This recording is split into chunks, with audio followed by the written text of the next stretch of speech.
I'm interviewing someone who is indeed a firefighter or a fireman. What do you prefer? Just to know. Like, do you prefer being called a firefighter or a fireman?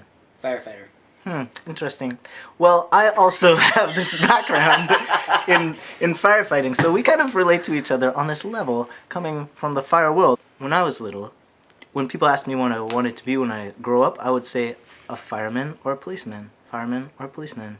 And part of me knew that I was going to grow up to be a man, or at least I thought I did when I was little, and that's why growing up was hard, right? And that's why I said that. Oh. So when did Click. yeah, when did you decide that you wanted to be a firefighter? Well, so when I was younger, about 22, I thought I'd want to be a female firefighter. And then I put that in my back pocket because it was way too intimidating, and I had other things that I kind of intuited I needed to do before I could jump into that big realm of firefighting and take on the social dynamics. So you really saw yourself as a female and as a female firefighter? Like, you were thinking, like, I'm a woman. Well, yeah, totally. Yeah, I totally identified as female. Never a woman. Yeah. But as a girl. As a girl. That's really fascinating, because that's different. Like, your story is kind of different in that you discovered later in life that you were trans. Because a lot of people are like, I knew all my life, but you're like, no, actually I figured it out later. I was 26 when I knew. What happened? I walked into a coffee shop. Coffee? I'm just a tad. I'm jealous of your little chin thingy. That's cute. A coffee shop? Really? Yeah, I was in a coffee shop, and then I went into the bathroom, and then I looked into the mirror, and bam, like, white rage. What did you see?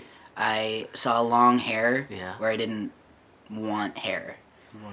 At all. Yeah. But it was sudden. It was like... It's like you saw your reflection for the first time, and you didn't relate to it. It was a metaphor for life. Yeah. Yes. That's I saw my reflection. And it wasn't you. It wasn't me. That's But I didn't even know that it wasn't deal. me.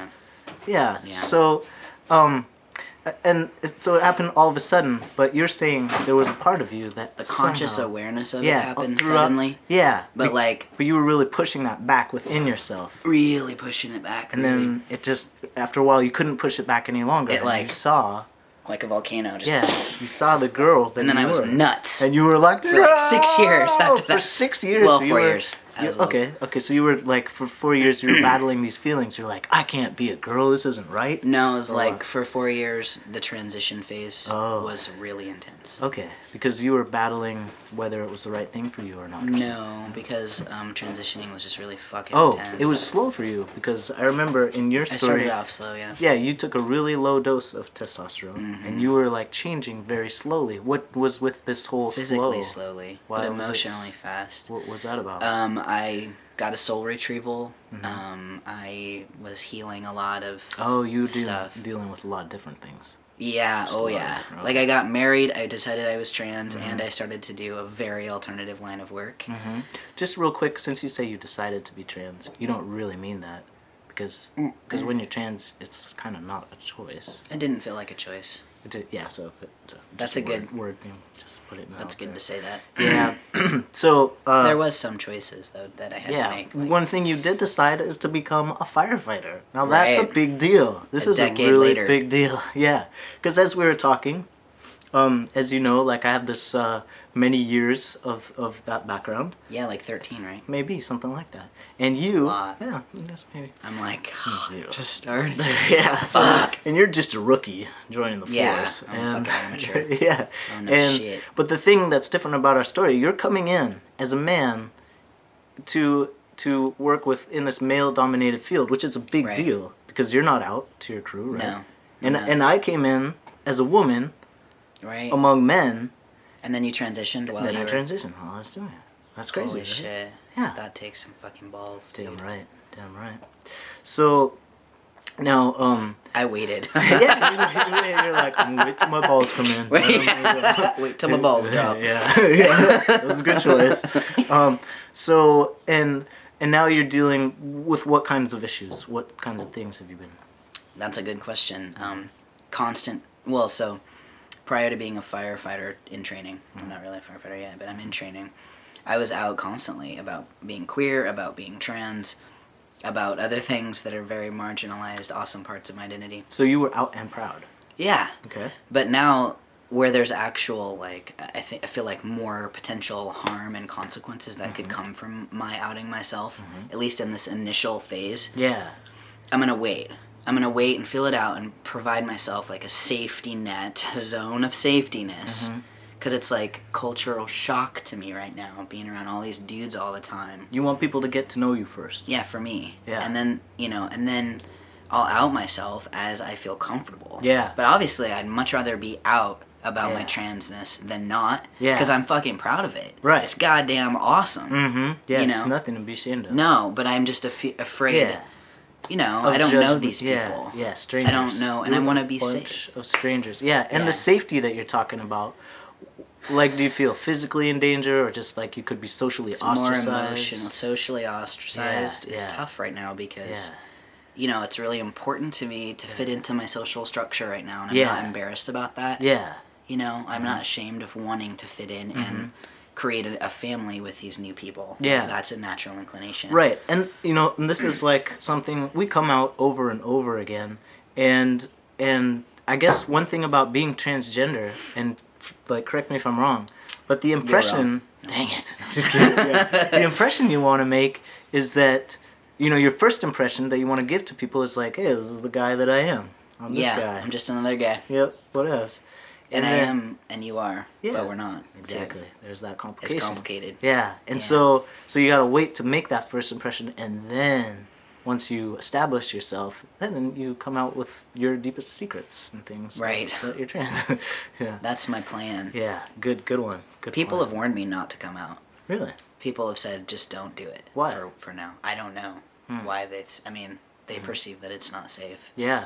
Well, maybe I'll do a follow-up interview sometime if you ever do come out. Absolutely. As a, I did come out to a female firefighter. Oh.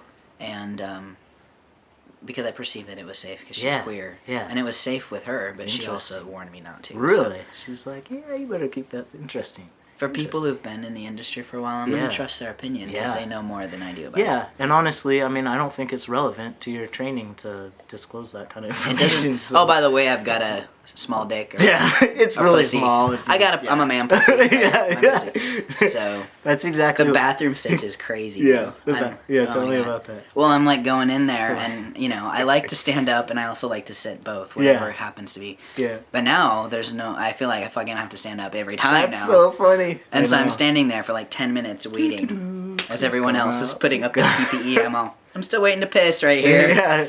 Could I have an extra long break and special treatment because I'm different? No transness. Yeah. Lots of stuff. So back to earlier times in your life when you were a girl who was just living as a girl, it sounds like for that was a long chunk of your life. 26 years. 26 years. You never even thought twice about... Never once. Wow, never once. Not even once. Not even one time. Did you have any type of dysphoria at all? What about around your period? I think a lot of women are uncomfortable with their periods. It was uncomfortable. Right. But I didn't feel like a man yet. You didn't feel like a man who was getting your period? No, Interesting. not yet. Interesting. Not yet. Yeah. I did later. But. Yeah. What were some of the indicators for you? That I was trans? Yeah. Well, the mirror thing. I wanted to physically punch the mirror. And I'm not an angry person, so it was odd. I was like, red flag, what's happening here? Yeah, why can't I look at myself? Right. Yeah. And then I immediately got a binder, and I immediately cut my hair off, and then all of a sudden, my dog's having some fun over here. Yeah, so there's like she's snorty dog sounds. Okay, I'll Snorty dog. Saying something, and then all of a sudden she was like wanted to throw up every time someone said that, referring to me. Yeah, so you started hearing your pronouns. Yeah. And another thing about you is that you have two brothers that that's awesome. I mean, how do you feel like among firefighters? And I feel small. I feel wickedly small and insecure about that. But when I look in the mirror, I'm like, I'm not. There are other firefighters who are smaller than me, and some who are my. Yeah, it's like really intriguing to me that I feel so much of that. It's all just like becoming a man for the first time. I think it's an adjustment, and I'm still adjusting and gaining confidence. Yeah. But I no longer make fun of men. You know, You used to make fun of guys? Well, I think they were stupid. Like, ooh, little man complex. You know, like, oh, Why poor are you pathetic, acting so, wow. yeah. And now I have so much more compassion for men Yeah. and love and. That's beautiful. So being the man that you are makes you more compassionate towards men. Where it's all about connecting. Yeah. And merging. Yeah. Let us pray. Sweet. Man, there's so much good stuff. I'm gonna pause here.